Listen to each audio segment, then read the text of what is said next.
Our boy sure wants us to believe his story. Well, he picked the right day to pull this shit. What do you mean? Happy Friday the 13th.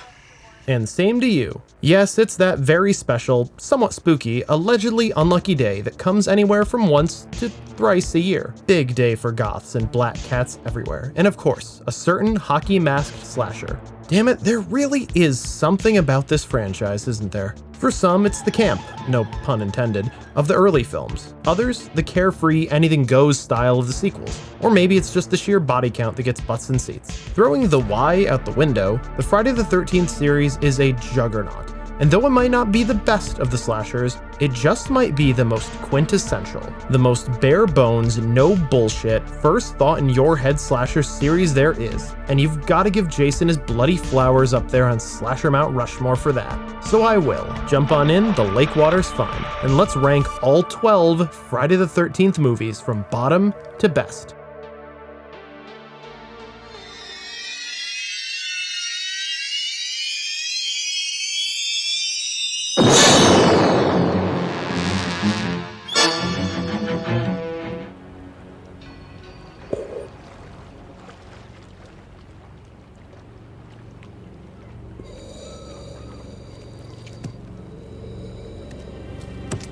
At the top of the ticket and the bottom of the ranking is Part 8, Jason Takes Manhattan, from 1989. What was envisioned as director Rob Hedden's ambitious horror opus of mayhem in the Big Apple was, due to budget constraints forcing rewrites, eventually cobbled together into an absolute slog of a slasher movie. The common complaint about the movie, which I heartily share in, is just how absurdly long it takes to get to Manhattan. Not counting the opening montage of second unit photography, the characters of this film do not even see New York until 1 hour and 3 minutes in. Damn, we're in New York! You did it, man, you did it! We are in New York City! Knowing that these back alley sequences were doubled by Vancouver, and assuming that the subway scenes were likewise shot on a soundstage somewhere else, it's not until a full 1 hour and 25 minutes before we actually reach real footage of the city. Mind you, the runtime is 1 hour and 40 minutes, leaving a stunning 15 minutes in New York. Don't forget though, we gotta squeeze credits in there too, so it's actually even less than that. And see, that would be forgivable if the rest of the movie were any good, but that is not the case. Jason's victims here, whom I cannot confidently even call characters, are crudely dragged through the ploddingly slow plot, occasionally managing to choke out a line reminiscent of their 1 to 2 characteristics. She's a mean girl, he likes cameras, he's evil. Let's find out. Before they are gotten rid of.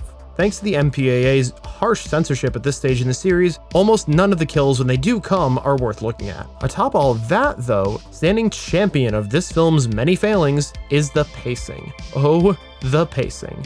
When I tell you that Part 8 is the second longest film in the franchise, know that it feels like it. Jason Takes Manhattan. Jason takes a fucking boat, and slowly. Stunt King Kane Hodder does get some iconic moments here, as he did in each of his 4 tours of duty as Jason. The way he imbues the character with a wrathful and wet, sort of big dog energy adds some much needed entertainment to a few moments. Always so sad to me that the best Jason is mostly relegated to the worst movies. With Part 8, they fumbled the premise from the word go, and no part of the movie ever makes up for that. The whole comes together as a sleeping pill with a glam synth soundtrack and a lean handful of fun adjacent moments. And as for you, you can forget about attending any film school. Ever! One more thing. With each ranked entry, I'll also shout out the movie's best kills in my opinion. For Part 8, it's, okay, honorable mention to Wayne here accidentally blowing away the hot deckhand on the Lazarus. Oops. But the real kill of Manhattan is my boy Julius here playing Punch-Out with Jason. 59 punches to 1.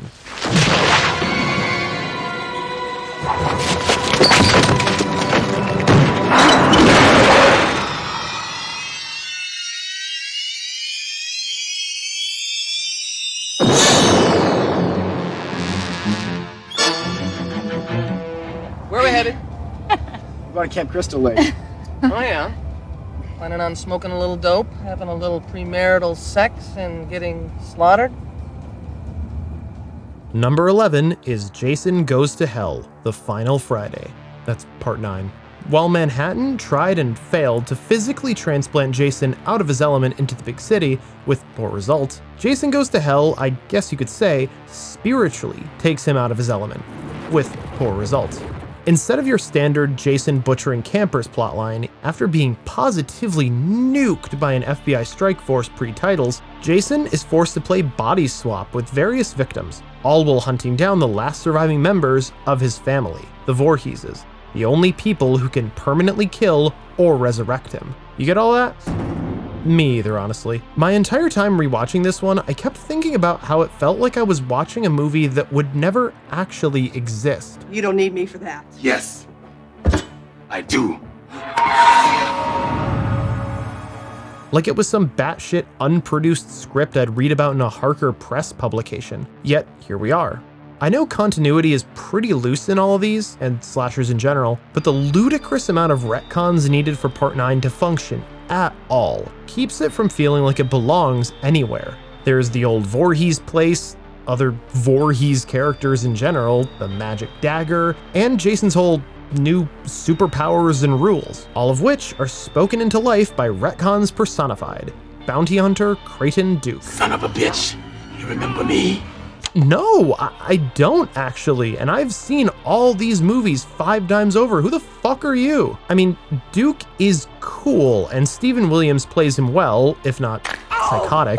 I can't give him all that much credit though, when his whole presence is, at best, confusing, and mostly comes off as a flimsy, low-toner Xerox of Dr. Loomis. The pacing here is a bit better than Manhattan, building slowly after the opening with bits of mystery into a second half that feels like it is all kills, all action. Without counting, Jason Goes to Hell has got to come close to the highest body count in the series. Once it gets going, it seems like Jason, or whoever Jason is skin suiting, bags another victim or 3 in every scene. That ratio and pace doesn't help me care about any of the victims, but the effects work by Greg Nicotera's K&B Effects make their big goodbyes delightfully gruesome. Something to see. Cinematographer Bill Dill lends the entire film a pretty dark visual identity, which also helps set it apart, though I doubt anyone would ever have trouble telling this movie apart from the rest. And I guess that's the best and the worst of it. Jason Goes to Hell truly goes for something bold, but it's sort of a too little too late situation. If Creighton Duke had been introduced in part 7 and then come back here for the final showdown, fine. If these other Voorhees characters were even hinted at before, cool, but none of that is the case. Sorry. And fans just want to see Jason doing Jason things, not a sci-fi original Clive Barker meets Bad Halloween sequel with Jason stuck on both ends. Regardless, any sequel with a pre-title sequence ending like this does deserve some credit, even just for trying. Best kill here goes to this Hellraiser-style body melting, not the sort of thing you see anywhere else in a Friday, and truly nasty.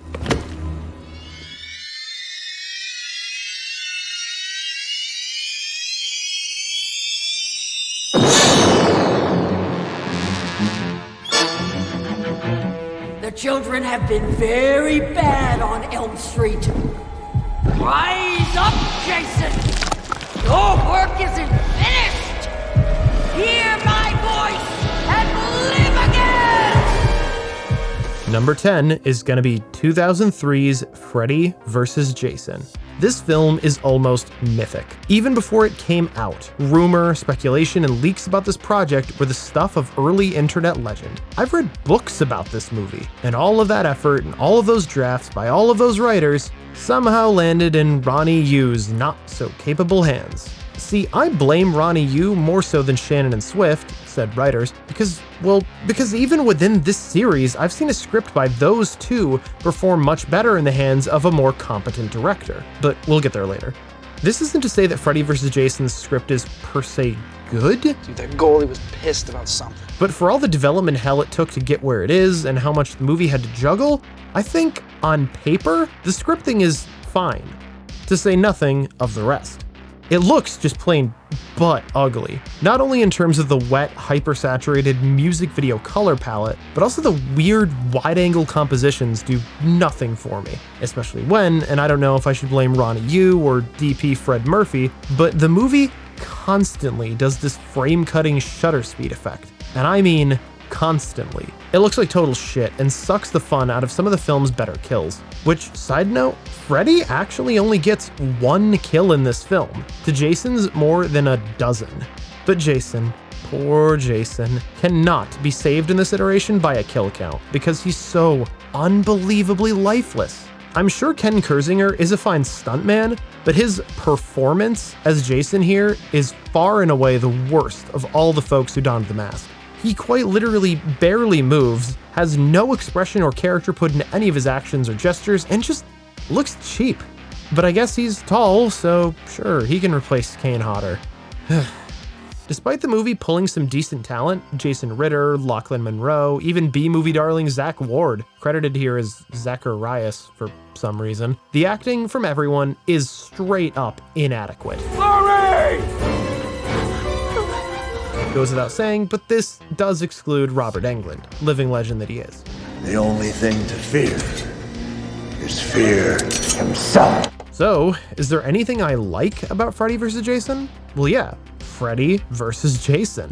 It falls somewhere comfortably between a low-budget superhero fight and a WWE pay-per-view match, but it's what you came to see and delivers on that multiple times. The first battle being in the dream, where Freddy has cleverly trapped Jason before realizing that he's functionally immortal, is a good exhibition / warm-up. Yes, even with the fear of water tidbit. Oh, so you are afraid of something after all, huh? Despite it breaking canon, it makes enough psychological sense, and I think people who get hung up on it are taking it too literally. He can have a deep-rooted fear of water thanks to his childhood trauma, his death, and still swim in Crystal Lake. It's not a binary. Clearly, he's in the water during the finale and doesn't seem to mind. The way that this fight comes together has, fittingly, got to be the bloodiest finale in either of the franchises. My word. This entire final rumble satisfies my monkey brain enough to make up for most everything else. Son of a bitch. At least enough to get me to watch it again. Best kill goes to Kelly Rowland here, getting chopped by Jason, following her regrettable hate speech. What kind of faggot runs around in a Christmas sweater?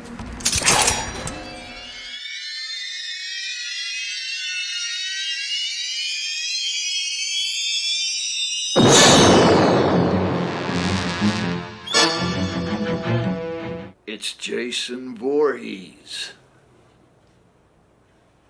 Jason Voorhees? You're out of your fucking mind. You've been out in the sun too long.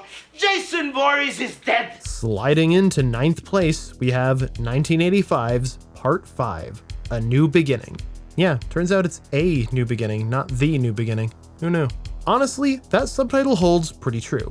Truer than some, at least. Not only is this the first Friday film with a proper, even if recast, recurring protagonist, it's also Jason free. His body was cremated. He's nothing but a handful of ash. The clear red herring then for who our new slasher is poor Tommy Jarvis, who's found himself child's play 3'd from Corey Feldman into John Shepard on his way to a halfway house for troubled teens. Honestly, Shepard plays the role extremely well, communicating a lot of trauma without much dialogue, even if said red herringism keeps him at narrative arm's length from us for the sake of keeping things mysterious. Even to the point where he entirely disappears from the film for roughly 20 minutes just to make us distrust him. In truth, between his look, his obvious trauma, and even his continued mask obsession, John Shepard's Tommy might actually be more consistent with the character than Tom Matthews' eventual, far more famous and popular version from Part 6. But we'll get there later. Okay, but if Tommy is the red herring and Jason is dead, and I mean dead, no take backsies yet, who is the killer? Well, spoilers, I guess. It's Roy. Yeah, Roy, the EMT, on a revenge kick for the sake of his randomly butchered son. Well, if that's the way you feel, forget it, Vic. Just forget it. But I think you're really out of line. It's funny, because in isolation, this third act twist is actually more well constructed than the original Pam Voorhees one. I mean, at least Roy is in the film prior to his reveal. Although, if you know that it's Roy, the camera work in every scene he's in downright screams that at you. Looks like we got us a maniac on the loose, huh, Sheriff? To better preserve the reveal until the end though, the film conducts its kill scenes closer to how the original did, hiding the killer but for the hands, almost like an Italian giallo film. That same minimalism cannot be said for the kills themselves, which are all parts buck wild, censored into oblivion yet again, and numerous. Seriously, I hedged my bets earlier in saying that Goes to Hell might have had the highest kill count, because I think this one beats it. 18 total by my count when the credits roll. New Beginning manages this mass culling by the sheer size of its cast, which begins as a pretty standard ensemble of halfway house teens, but then balloons thanks to what I can only describe as the walk-ons. Wacky characters who simply appear, do or say something gross, grotesque, or just bizarre. Are you hearing me, boy? Get off that fucking bike and come here and eat my stew! And then dies. Next, any standouts, you might ask? My answer would be Reggie the Reckless. Go on and let everyone else know breakfast is ready. Yo, breakfast! Come and get it! I could have done that. This kid is genuinely charming, just extremely fun to watch. And his whole little corner of the movie, his supporting cast, all fit together nicely. I think it would be fair to classify this movie as transitionary. Obviously, it's literally close to the center of the timeline, being movie 5 out of 12, but how it moved away from part 2, 3, and 4's woodsy but still human enough Jason allowed for what later films would give us. This transition also accounts for the film's other, most distinct aspect. Damn enchiladas! Oh. You gonna be all right?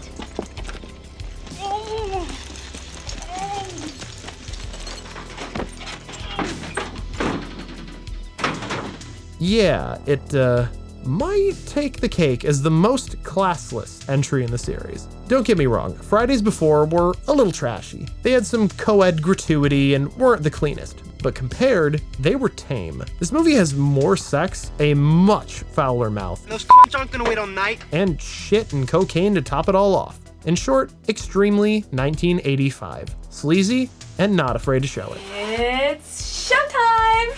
Best kill here goes to the tree strap tightening kill for its sheer random inventiveness.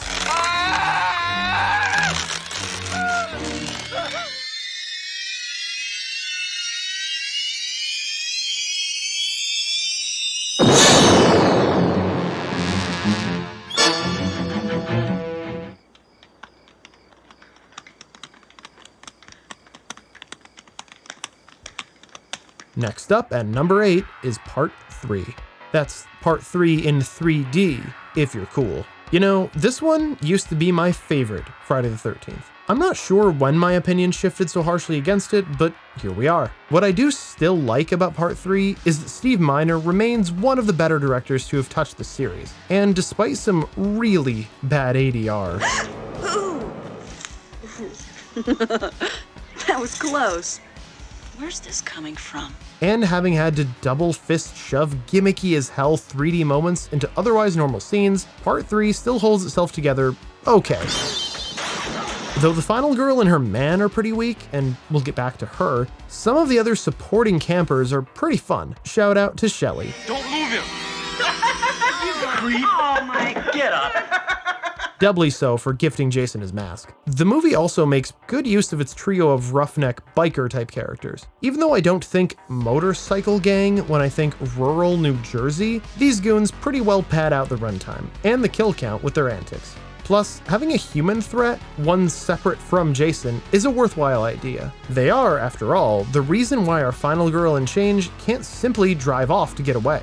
And speaking of our lead, Chris. In the first 2 Fridays, the final girls were incidental, just happening to outlast their peers for one reason or another. But that's not the case with Chris. See, Chris has a connection to Jason in her backstory, and it's troubling. I turned around. And standing there was this hideous-looking man. He was so grotesque, he was almost inhuman. He ran after me and he caught me and he pulled me down to the ground. I was kicking and screaming and yelling, but it didn't do any good. He dragged me along the ground. I blacked out. I don't know what happened after that. I just don't know. So this really doesn't work. Least important, but most obvious reason why, was this a rehearsal? The absolutely god-awful blocking and camera setup make this flashback seem like they shot it in, how long does this scene last?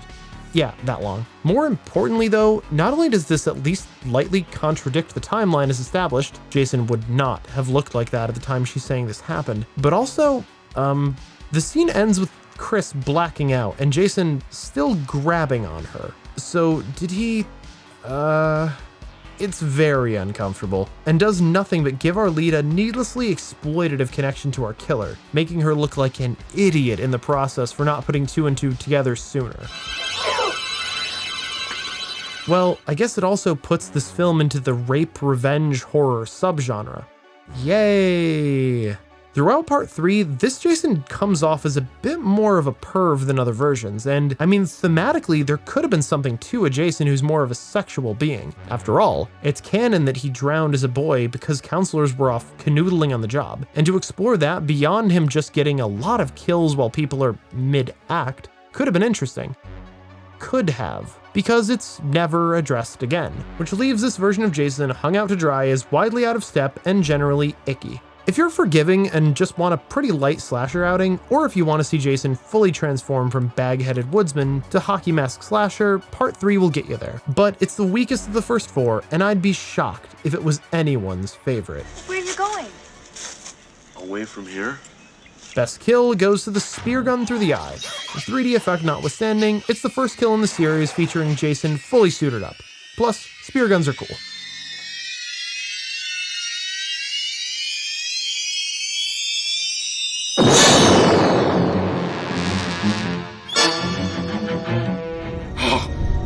You want your machete back?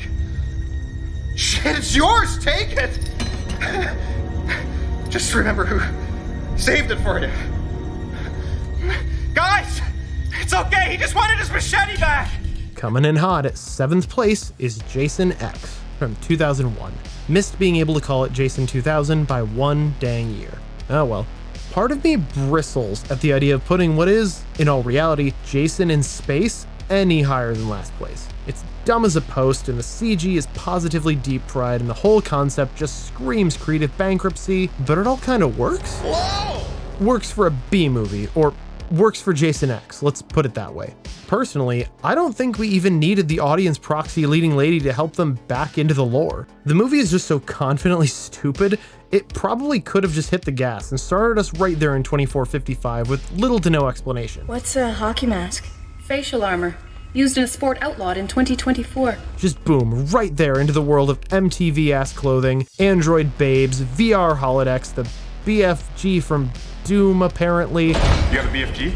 And Earth 2, the sequel to Earth. I might sound like I'm being snide, but I'm really not. Normally I hate, well, fun. Got my arm. And the concept of turning off your brain to enjoy art goes against my whole thing, but some weird harmonic mashup at play here somehow made it work for my ranking rewatch. There's even one concept that I think is, I won't say smart, but clever from a franchise perspective. The whole reason that Jason is at the Crystal Lake Research Facility and therefore gets roped into the plot is because the movie literalizes Jason's immortality. We tried everything. Electrocution, gas, firing squad. We even hung him once. Nothing worked. What I mean is, of course Jason can't die.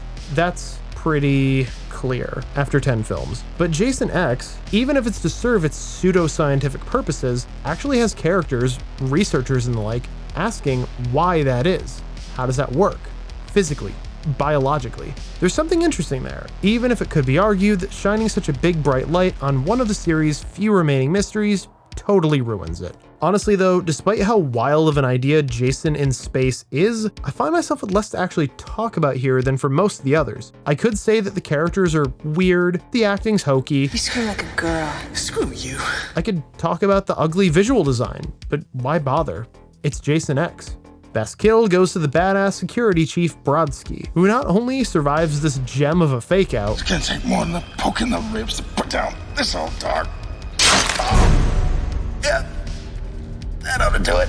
but saves our final survivors in a clutch moment of blazing self-sacrifice.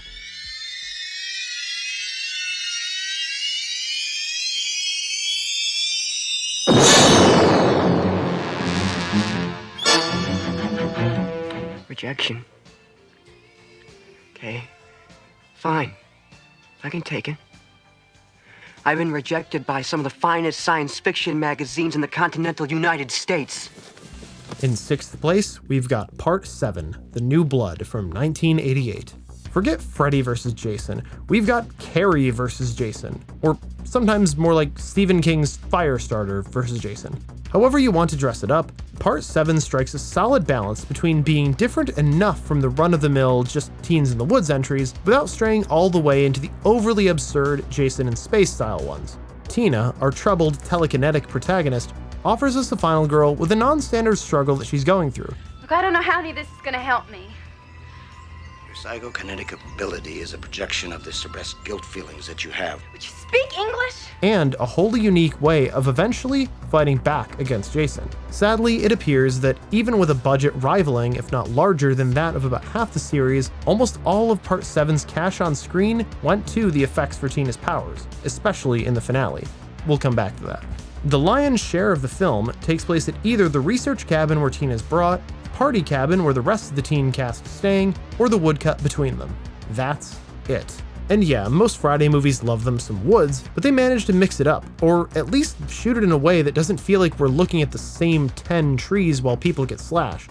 At least we also get to look at Kane Hodder, seen here for the first time as Jason, looking something like a more badass tar man. Sporting an exposed spine, a badly damaged mask, and a pissed off attitude, Kane came out swinging and commands every scene he's in.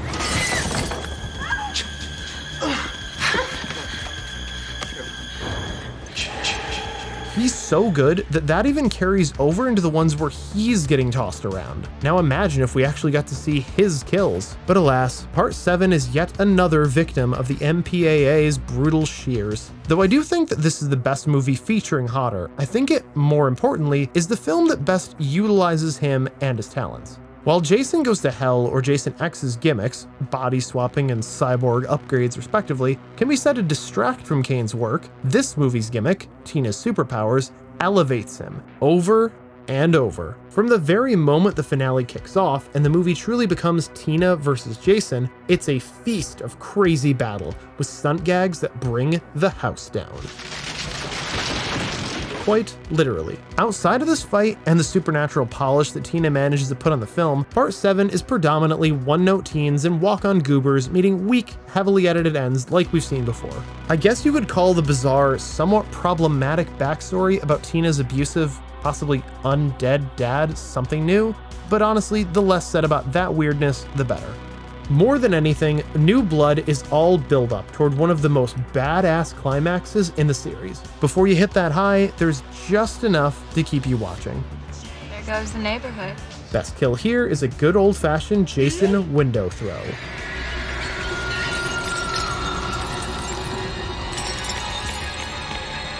Boom. Though, fun fact, Kane Hodder has gone on record saying that the sleeping bag kill in this film is his all-time favorite. Respect, big guy.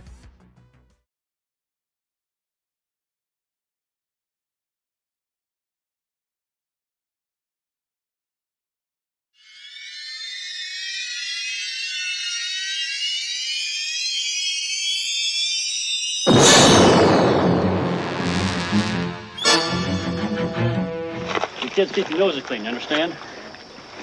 You'll be hearing from me if you don't. We ain't gonna stand for no weirdness out here. Top of the top 5 is the original Friday the 13th from 1980. the classic that started it all by trying to make a horror hit on the cheap using ideas from 30 other movies. But hey, everything's a remix, ideas have to come from somewhere, and wow, did they succeed. Bullseye. Ta-da! For every musical piece that sounds suspiciously like a more famous Bernard Herrmann track or tracking shot, all but lifted from Halloween's opening frames, Friday the 13th, through its own grit, managed to take elements that had been seen before and popularize them into new continuing cliches in their own right. It's gonna storm. You can tear down that valley like a son of a gun. I mean, come on. You can follow a trail from Crazy Ralph doomsaying about the camp's death curse all the way to pretty much every character Lin Shaye's played in the last 15 years. As I referenced about part 5, the kills here, to preserve their flawed mystery, operate like Yalo scenes, subjective stalking POVs and shots of hands and objects doing the dirty work. It's gritty and effective, but for some choppy editing. A lot of this first film feels like that.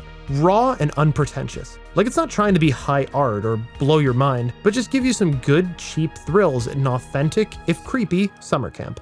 I've been to campgrounds like this upstate, walked between these rickety buildings on a summer morning. This low-budget charm and frankness helps offset the movie's wobbly pacing. The first 2 acts particularly go heavy on the padding, featuring extended scenes of characters just doing things without much to grab onto. Don't misunderstand, otherwise mundane scenes can add to horror, through contrast or by letting scares slowly build up. But this isn't quite that. The third act mostly fixes this, becoming a start-and-stop horror show surrounding Betsy Palmer's Pamela Voorhees and her oscillating psyche. Well, I'm Mrs. Voorhees, an old friend of the Christies. I've said it before and I'll say it again.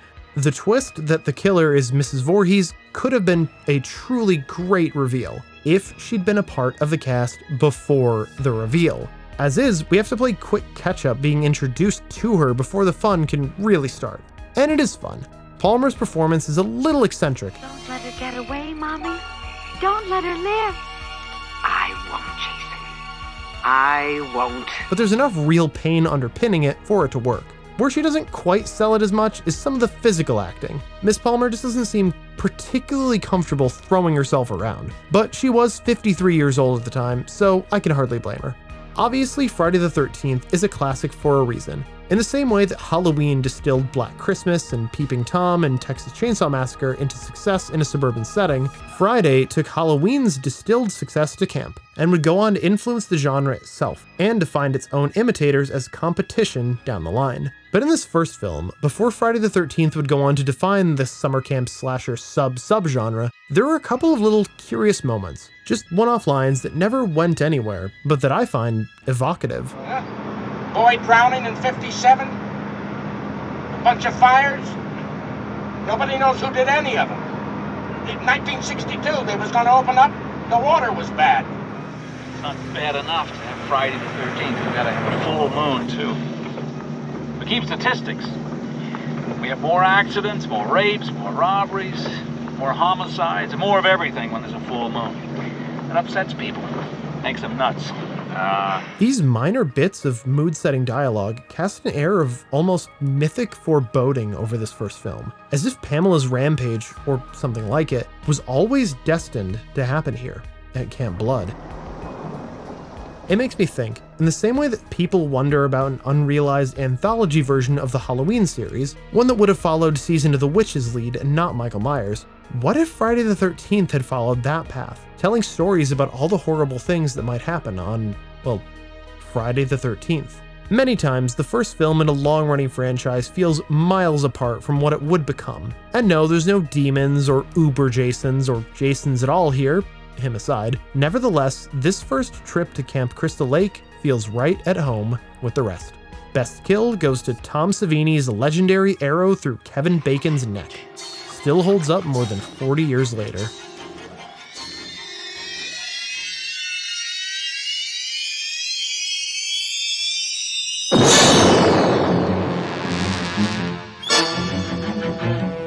What? It says you're a dead fuck. What? A dead fuck? Number 4 is Part 4, the final chapter. That subtitle is pretty silly in retrospect, and was rendered inaccurate a scant 11 months after it was released, but none of that really matters. At least, not to the fans. If you did a blind poll at a horror convention about favorite Friday film, I'd bet you a shiny new dime that Part 4 would come out on top. And I'm sure that that same loving majority would be pretty peeved to see it in 4th place here, but it's my list and my opinion, yada yada, but more importantly, if you've seen where it was on my pre-rewatch ranking, 4th place would seem pretty generous. But enough self-defense, let's get to the movie. Almost right out of the gate, Part 4 gives us one of the best moments in the franchise.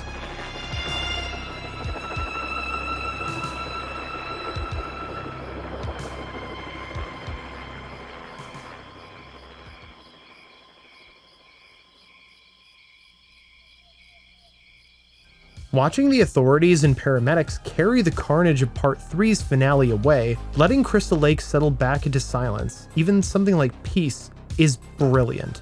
This moment feels like we, the audience, are witness to a phenomena that just logically must happen after every massacre, between each movie, but we rarely, if ever, get to see. Truly a great moment of mood.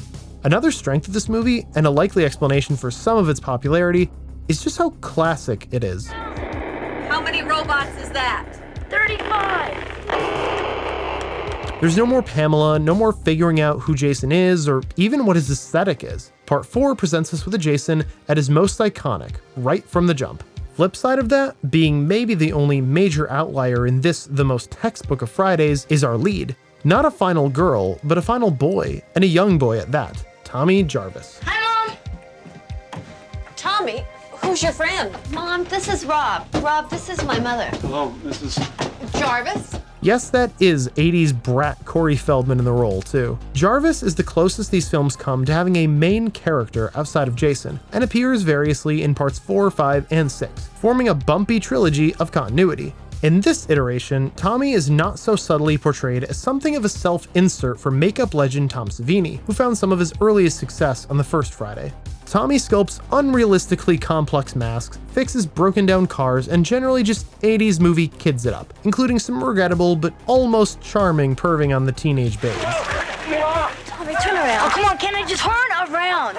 On paper, the rest of the cast aren't much, but the character actors playing them give a little bit more life to these kids, and their specific characteristics are a lot more memorable, which makes them more fun to watch before Jason gets them.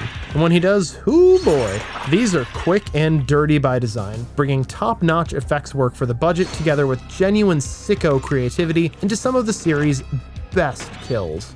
If the movie has a specific weak spot, I'd say the second act, the whole middle really, is a bit of a dead fuck. Dead? Oh, I see. Oh, don't hold it back from me, Doc. I can take it. Give it to me straight. I meant dead zone. Don't know why I said that.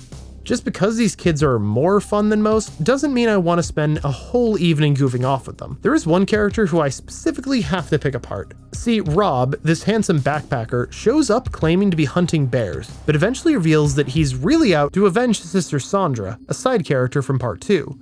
Sounds fine, and it's a new, more active motivation for a character at this point in the series, but this makes no sense. See, because there were years between movies, this feels logical for a sequel to have a new character directly responding to the events of earlier movies. Except the writers seem to have forgotten that if you follow the actual in-universe timeline that we've been shown, Friday the 13th Part 2 only happened like 2 days ago. Because 2's ending directly leads into 3, which, as we said with this film's excellent opening, directly leads into Part 4. Meaning, Part 4 takes place on Sunday the 15th into Monday the 16th. So Rob here wouldn't have even had time to file a missing persons report, let alone set off on a revenge quest. I know it's one hell of a nitpick, but it's always a funny thing I have to point out about these 3 movies. The climax with Tommy fooling Jason by shaving his head, then going savage beast mode on him, has never fully clicked for me, but that final kill effect with the machete is capital B brutal, and the preceding chase is a good one. Plus, at least this film skips the quick-forming tradition of ending on a terrible jump scare sting. There's lots of little quirks throughout this movie, minor moments of weird little character that can either make someone love it all the more, or chip away at a viewer's patience. I'm somewhere in the middle. Why you run this through your computer, teddy bear? I'll cheer for the Crispin Glover dance, or for the dog randomly leaping through the window. but roll my eyes at the sexy twins who wandered off the set of Porky's, or the truly pointless and stupid banana kill lady. But it all intermingles into a pretty perfect showcase of what Friday the 13th is all about. Best kill in part 4 goes to, well, another window throw.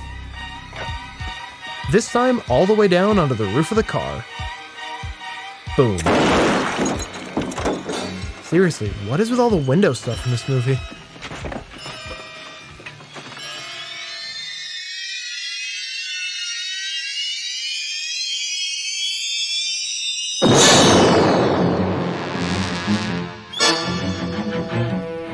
Jane missing. She's dead. What? People go missing around here, they're gone for good. Outsiders come, they don't know where to walk. They bring trouble. They just won't be left alone, and so does he. Third best in the ranking is Friday the 13th, 2009. Some people call it the Platinum Dunes Friday. I just say the remake. I think this will be the ranking where my age really shows. Not in the way people usually mean that. Yes, I genuinely like this movie. Sure, it's got Michael Bay's name on it, and sure it's trashy, and sure it doesn't do anything particularly new, but why did it have to? Some of the most beloved and popular Fridays are the same damn thing over and over again, yet here's that same thing again, but made more recently with more money behind it, so now it's bad? Generic I'll take, but on its own 2 feet as a modern slasher film, I'd hazard to call it good. Do you know how many lakes are probably called Crystal Lake? It's Crystal Geyser, Crystal Water. Go to a supermarket, every single bottle of water is Crystal something. Aquafina. Okay, fine. To my point all the way back about Friday vs. Jason, see, I blame Ronnie Yu more so than Shannon and Swift, said writers, because even within this series, I've seen a script by those two perform much better in the hands of a more competent director. See, that same screenwriting duo returns for this movie, and what do you know, safely away from a terrible director, the script plays fine. That is a fierce pussy. Okay, I said fine. I'm not saying it's packed with nuanced dialogue or witty Aaron Sorkin-style banter. Hey, I give a wicked blowjob too. Okay, well, we'll try that out later. But the plot moves, the quips scan as authentic, dumb, fun college kid lines. They don't call me the Wood Wizard because I masturbate a lot. And almost all of the rather large ensemble cast of characters have names that I remember. That's not something I can say about most of these movies. All of them, from Travis Van Winkle's Trent, one of the most hateable douchebags from any slasher film. That's so funny, I just said that. Like 2 seconds ago that I don't know you. To Lawrence, who'll surprise you every time. To my main man, Chewie, a genuinely goofy and likable comic relief. Poor people call this a house. Jesus Christ. All of these kids work. Oh yeah, and I guess Jared Padalecki is here too. Retreading the backpacker brother thing from part 4, except here, it makes sense. See, this movie opens with this strangely long preamble, basically a short film that could have served as a proof of concept for a new Friday story. Let's check it out. The sequence plays out like it's on 1.5 speed and chops through a cast of idiot backpackers until we're down to the somewhat likable, obvious final girl, and a surprise cut to our title card at a staggering 23 minutes and 50 seconds in. It almost feels like a joke, but it functions as an eager appetizer and tone setter for what's to come. Her son? Jason?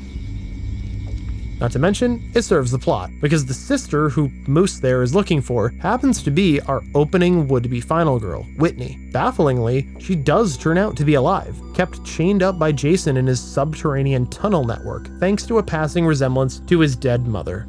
It looks like you. I don't really see it, despite what the movie says, but whatever. It's not the first time this kind of thing's happened, and this shows us a whole different side of Jason. This whole movie does, actually. He's still got both the Town That Dreaded Sundown inspired baghead look and his iconic hockey mask, but this Jason is no backwoods creep or undead wraith. He's more like a tactical hunter, utilizing traps and all sorts of theme-appropriate woodsman's weapons. Derek Mears is our Jason here, and he has excellent physicality, even when doing something as simple as stomping around. That physicality definitely carries over into the kills, which are nothing too stylish, but wickedly brutal. No censorship issues here, especially with the so-called killer cut of the film. Now, I might be a defender of this late-aughts Bronze Age remake, but I know it's not perfect. The narrative balance between the kids in the cabin, Clay on the hunt for Whitney, and Whitney in the cave is a bit rocky. And even when all three of those plots finally fully crash into one another and brother and sister reunite, the movie immediately, and I mean immediately, axes the other would-be final girl, Jenna. She was nothing remarkable, but being fair, we were with her longer than we were with Whitney, and this feels super dismissive. Well, we can only let one girl survive, so bye. Weak shit. The score, too, sounds more like a temp mix than final, and I usually like Steve Jablonsky's music. Overall, I still say if you have the patience for modern day, I know it's like 15 years old now, dumb kid characters, A heart murmur. I think this is a rock-solid entry-level slasher. At a time when horror remakes were doing shit like this, Friday the 13th, 2009 played things admittedly safe and performs like a remastered mixtape of Friday 2 and 3's greatest hits. But it succeeded in getting Jason back on the big screen one last time. At least for now. Best kill from the remake goes to this fire poker through the cop's head. Honestly, I just like that smooth camera move.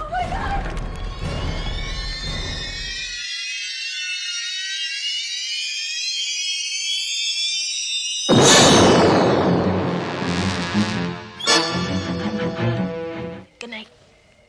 Good night. See you in the morning.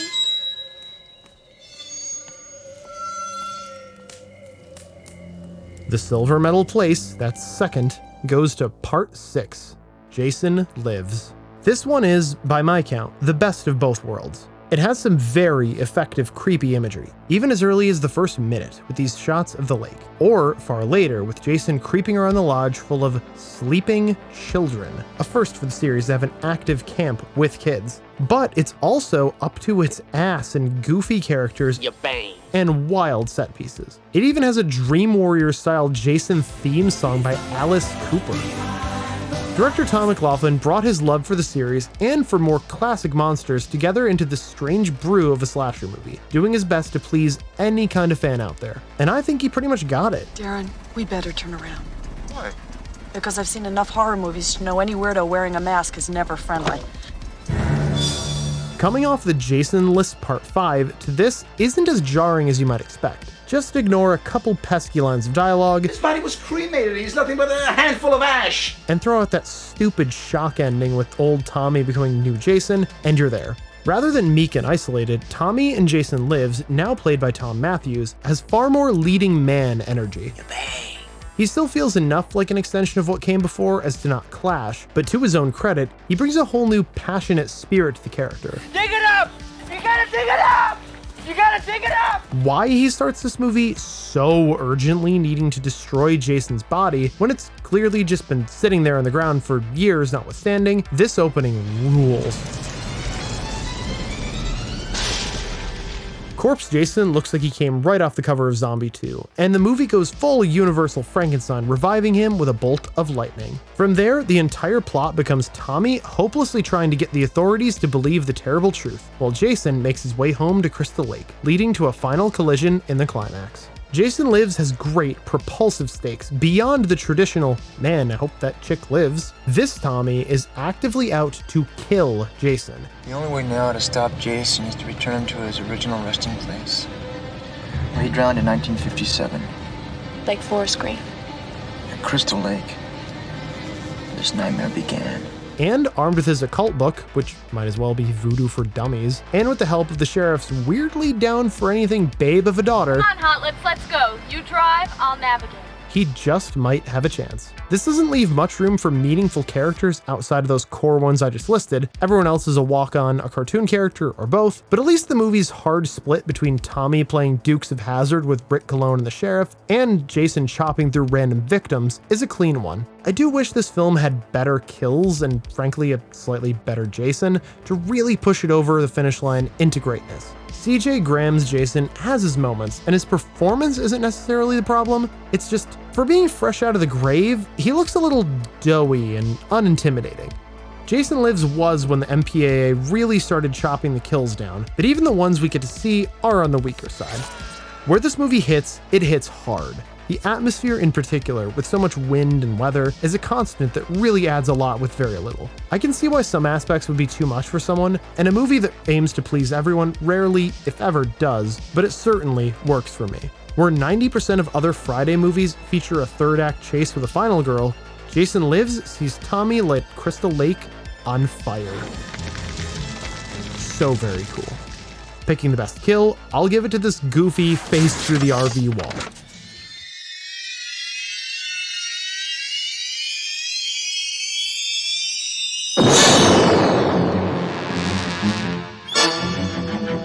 I found this old trail marker on the other side of the creek. Now, it's not marked in the guidebook, but I think it's worth checking out. And number 1, Never Hike Alone from 2017. That's right, Womp Stomp Films' fan film opus. Okay, I'm kidding.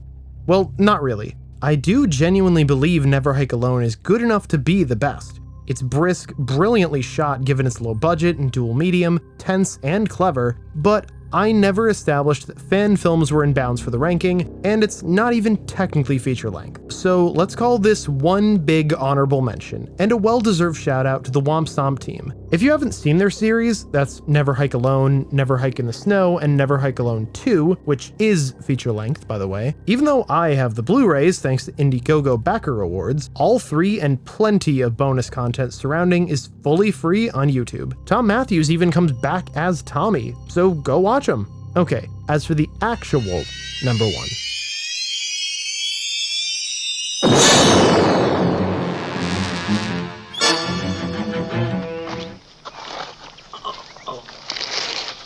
This place is spooky. For real this time, the best film in the series is Friday the 13th, Part 2 from 1981. To cut right to it, the deciding factor was simple. This is the only Friday movie that actually scared me. That's thanks mainly to 2 scenes for 2 different reasons, and we'll get to both. But I don't want to gloss over how well the rest of the movie works in concert with itself. Part 2 maintains the striking authenticity that made the original Friday work, but with thanks to budget, cast, and Steve Miner, again, it builds from there to become a much stronger film. This place is on the same lake as we're gonna be. From the word go, Part 2 avows itself as both a true and direct follow-up to the original Friday the 13th and as a standalone film. In execution, this means, and you could call this one of my very few complaints, the first 12 minutes of this movie are spent recapping the original's entire finale, and gets rid of OG final girl Alice.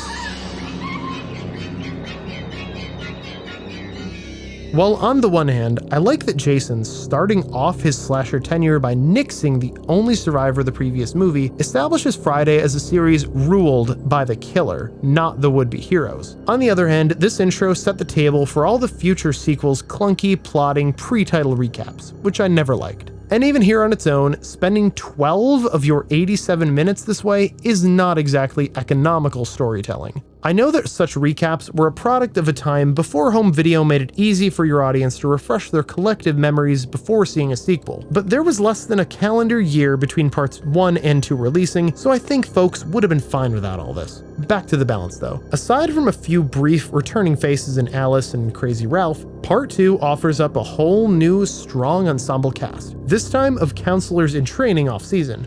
You've all worked as counselors at one camp or another. Terry, Vicky, you 2 were upstate last summer, right? Scott, hi, good to see you here, buddy. You need it. Stuart Charno as Ted and Russell Todd as Scott are both entertaining standouts. You just can't beat that smarmy, cocky smirk that Todd wears. And Charno, more than simply looking like Linguini, is the proud perpetrator of the film's best non-murder antics. Welcome to God's country. Shelley never arranged to have his friend's car towed. That's just good fun. Plus, he lives. Not through bravery or anything, he's just lucky enough to be the only named character who hits the town to party, but doesn't come back in time to get slaughtered. But the best character, as it should be, is our final girl, Ginny, played by Amy Steele. Hi! I'm late. Starting the first second she enters the film, Ginny clears some room for herself to stand apart from your typical final girl. I mean this with all the love in the world, Ginny is a messy bitch. It's not enough to roll up to work late, making a scene in her sputtering, sick little bug. She's mouthy and sardonic, too. It's more fun using that child psychology on you. You're such a sucker, Lauren. But more than just that, she's educated, a psychology student working the summer for some extra cash. Well, and to make out with her boss. Yeah, not so chaste as the normal final girl trope. And yet, some subtext around menstruation casts doubt on how far she actually lets Paul get. If you're a woman, don't use perfume. And keep clean during your menstrual cycle. In short, there's a lot going on with Ginny, and melding it all leaves her as a bona fide delight to watch. Wrong, white man. Thanks in no small part to Amy Steele's good work in the role. Ginny even, in her own small way, helps add to the lore. When her, Paul, and Ted are sharing drinks and theories about Jason Voorhees, now a figure of local legend, she insists on taking it seriously. I mean, let's try to think beyond the legend, put it in real terms. I mean, what would it be like today? And she doubles down on the belief that young Jason saw Pamela beheaded at the end of the original film, fueling his killings. He must have seen the whole thing happen. He must have seen his mother get killed, and all just because she loved him.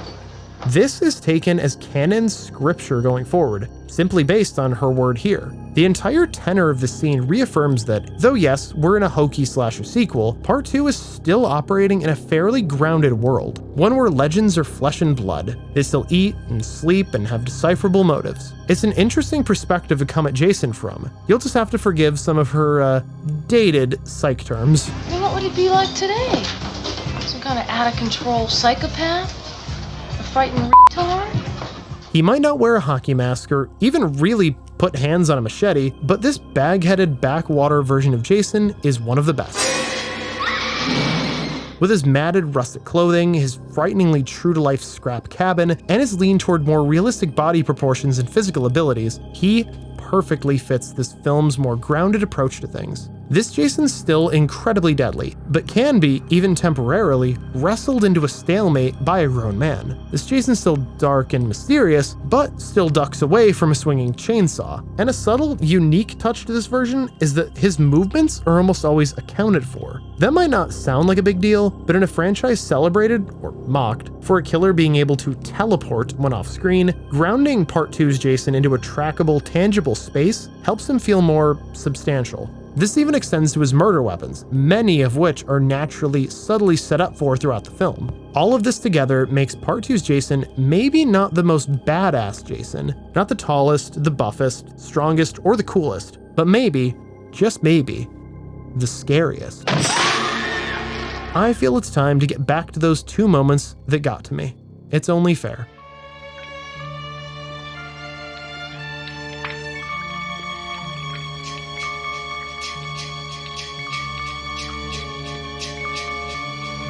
Paul, there's someone in this room. Paul, there's someone in this fucking room! Those simple few seconds chilled 12-year-old me's blood. I'd almost say it's a play on the simple fear of the dark, but I don't think so. I'm pretty confident that this moment scared me silly because of Ginny's reaction.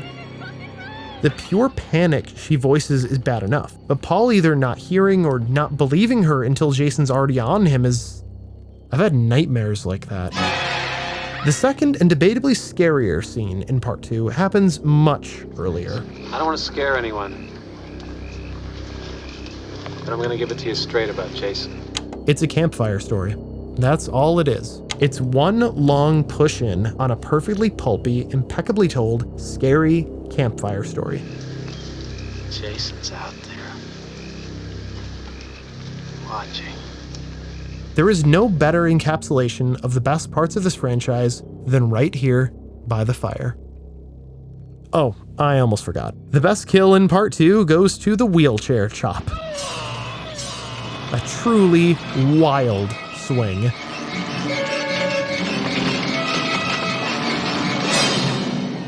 Friday the 13th might have once been a day for bad luck, superstition, and grave omens, but the creative drive and, dare I say, good fortune of Sean Cunningham, Victor Miller, and the entire team of that first film successfully ascribed new meaning to that anti-holiday forever. Because now, when you hear Friday the 13th, you don't first think of black cats or spilled salt. You think of this wordless cultural giant, his lake, his machete, and the legion of fans who love these campy romps. And though Jason's mayhem seems to have been stopped just shy of what would have been his 13th big screen rampage, maybe that's fitting. Almost like the filmmakers or studio execs themselves were feeling a touch of the good old triskaidekaphobia and skipped over Friday number 13 like the floor of a high-rise hotel. So when, not if, Jason comes around again, perhaps we all say that it's number 14, just for good luck.